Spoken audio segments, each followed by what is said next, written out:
கிறிஸ்துக்கள் அன்பான தேவனுடைய பிள்ளைகளே, ஆண்டவரும் உலக இரட்சகருமான இயேசு கிறிஸ்துவின் நாமத்தினால நான் உங்களை வாழ்த்தி ஆசீர்வதிக்கிறேன். இந்த மே மாதம் 6ஆம் தேதி மங்கள வார்த்தை நிகழ்ச்சி மூலமாக உங்களை நேரடியாக உங்கள் வீடுகளில் பார்க்குறது எனக்கு ரொம்ப ரொம்ப சந்தோஷம். கர்த்தர் உங்களை ஆசீர்வதிப்பாராக. சரி, இன்றைக்கி நிறைய பேர் வெளிதேசத்துக்கு போகிறதுக்காக சில முயற்சிகள் எடுத்துகிட்டு இருக்கிறீங்க. அது ஃபெயிலியர் ஆனதுனால ரொம்ப டல்லாக உட்காந்துருக்கிறீங்க. சிலருக்கு விசா ரிஜெக்ட் ஆகிட்டுருக்கு, சிலருக்கு மெடிக்கல் ரிஜெக்ட் ஆகிட்டு, ஏதோ ஒரு காரணத்தினால நீங்கள் சோர்ந்து போய் உட்காந்துருக்கலாம். இல்லை வெளிதேசத்தில் இருந்துக்கிட்டே வேலை இழப்பு நடவடிக்கைகள் நடந்துகிட்ருக்கு, என்ன நடக்க போகுதோ, என்ன பெஞ்சில் உட்கார வச்சுருக்காங்களே, நிறைய யோசனையோட கூட நீங்கள் குடியிருக்கிற தேசத்தில் உங்கள் பிழைப்பை குறித்து, குடும்பத்தை குறித்து ரொம்ப வேதனையோடு உட்கார்ந்துருக்கிறீங்க. உங்கள் எல்லாருடைய வேதனையை மாற்றும்படி ஒரு நல்ல மங்கள வார்த்தை. உபாகமம் 28:8. கர்த்தர் உனக்கு கொடுக்கும் தேசத்திலே உன்னை ஆசீர்வதிப்பார். ஒரு மனுஷன் எங்கே பிறக்கணும், எங்கே படிக்கணும், எந்த ஊரில் வளரணும், எங்கே வேலை செய்யணும், எங்கே கடைசியில் செட்டில் ஆகணும், எல்லாமே பரலோகம் முன்குறித்து வச்சு அதுபடி தான் நடக்கும். இதுக்கு விரோதமாக சில நேரங்களில் தேவ திட்டத்துக்கு புறம்பாக நம்மவா விரும்பி சில காரியங்களில் ஈடுபடும் பொழுது எதிர்நீச்சல் போட வேண்டியது இருக்கும். இல்லை, ஆண்டவர் நியமித்தபடி அந்தந்த நேரம் அழகாக நடக்கும். அவரே உன்னை தள்ளிகிட்டே போவார். எந்த கண்ட்ரியில் ஒன்று செட்டில் பண்ணணும், எந்த ஸ்கூலில் படிக்கணும், எந்த காலேஜில் படிக்கணும், வெளிநாட்டில் நீ படிக்கணுமா, உள்ளூரில் படிக்கணுமா, வெளி மாநிலத்தில் எல்லாம் ஆல்ரெடி பிளான்ட். உனக்குரியது ஒவ்வொன்றும்.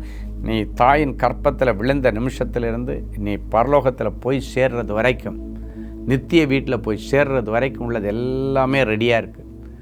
ஆனால் அதையும் தாண்டி ஏன் ஒரு மனுஷன் கஷ்டப்படுறான் அப்படின்னு பார்த்தீங்கன்னா, ஆண்டவருடைய திட்டத்தில் போகிறதுக்கு நிறைய பேருக்கு விருப்பம் இருக்காது. அடுத்தவங்களை பார்த்து காப்பி அடித்து இதை பண்ணிடணும் அதை பண்ணிடணும்னு சொல்லிவிட்டு அடுத்தவங்க ட்ராக்கில் நீங்கள் போவீங்க. உங்கள் ட்ராக்கில், ஆண்டவர் நியமிச்சிருக்கிற ட்ராக்கில் போனீங்கன்னா ஒரு எதிர்ப்பும் இருக்காது. நீங்கள் பாட்டுக்கு போயிட்டே இருக்கலாம். தடைகள் வரும், ஆனால் அந்த தடைகளையும் தாண்டி ஆண்டவர் கொண்டு போயிட்டே இருப்பார். ஆனால் நீங்கள் எதிர்நீச்சல் ஏன் போடுறீங்க அப்படின்னா, தேவ திட்டத்துக்கு புறம்பானது ஒன்றை கையில் எடுத்து அதை இம்ப்ளிமெண்ட் பண்ணி அதில் சக்ஸஸ் ஆகணும்னு நினைக்கும் பொழுது மாட்டிக்கும். தேவ திட்டத்துக்கு உட்பட்டது ஒன்றை கையில் எடுத்து அதை நீங்கள் இம்ப்ளிமெண்ட் பண்ண நினைக்கும் பொழுது தேவனுடைய ஆதரவு உங்களுக்கு 100% இருக்கும். ஸோ உங்களுடைய சக்ஸஸ்க்கு காட்ஸ் வில் ரொம்ப முக்கியம். அதை கண்டு செலக்ட் பண்ணி நீ காரியங்களை செய்யுங்க. அப்போ அந்த தேசத்தில் உங்களை யாரும் பிடுங்க முடியாது. அந்த தேசத்திலேருந்து உன்னை யாரும் பிடுங்க முடியாது. ஆண்டவர் பிடுங்க நினைக்கிறவங்க மத்தியில் உன்னை அங்கே நிலைநாட்டுவார். யாரும் உன்னை இடிக்க முடியாது. ஆண்டவர் கட்டுவார். எனவே இன்றைக்கி ஆண்டவருடைய இந்த வசனத்தின்படி தேவனுடைய பிள்ளைகள் ஆண்டவர் கொடுக்கும் தேசத்தில் நீங்கள் ஆசீர்வாதமாக இருப்பதற்கு உங்களை விட்டு கொடுங்க. கர்த்தர் பெரிய காரியங்களை செய்வார். ஒருவேளை இன்றைக்கு வரைக்கும் தேவ திட்டத்துக்கு புறம்பாக எங்கேயோ போயிட்டு மாட்டிகிட்டு இருந்தீங்கன்னா ஆண்டவர் என்ன மன்னிங்க. அன்றைக்கி யோனா அப்படி தான். ஆண்டவர் சொன்னார், நீ நினிவேக்கு போடான்னு சொன்னால் தர்சீஸுக்கு போனான். வழியில் பார்த்திங்கன்னா கப்பல்லேருந்தே தூக்கி அவனை உள்ளே போட்டான் கடலில். 3 நாள் திமிங்கலம் வாய்க்குள்ளே உட்காந்துருந்தான். இன்றைக்கி சில நேரங்களில் தேவ திட்டத்துக்கு புறம்பாக நம்ம செய்யும் பொழுது திமிங்கலங்களுடைய வாயில் நம்ம உட்காந்து மாட்டிகிட்ருக்குறோம். இப்போ கூட ஒன்றும் கெட்டு போகலை. ஏதோ ஒரு திமிங்கலத்தினுடைய வாயில், கஷ்டத்தின் வாயில், கடனின் வாயில், அழிவின் வாயில், கொள்ளை நோயின் வாயில் நீ உட்கார்ந்திருந்தாலும் இப்பொழுது அன்னைக்கு யோனா சொன்னது போல், ஆண்டவரே இந்த மத்தியில் நான் உம்மை நோக்கி கூப்பிடுகிறேன், இந்த அழிவின் மத்தியிலிருந்து உம்மை நான் ஸ்தோத்தரிக்கிறேன் ஆண்டவரேன்னு சொல்லி ஆண்டவரை துதிக்க ஆரம்பிங்க. ஆண்டவர் அதிலிருந்து உங்களை கொண்டு வந்து கரை சேர்த்துருவார். சரியா?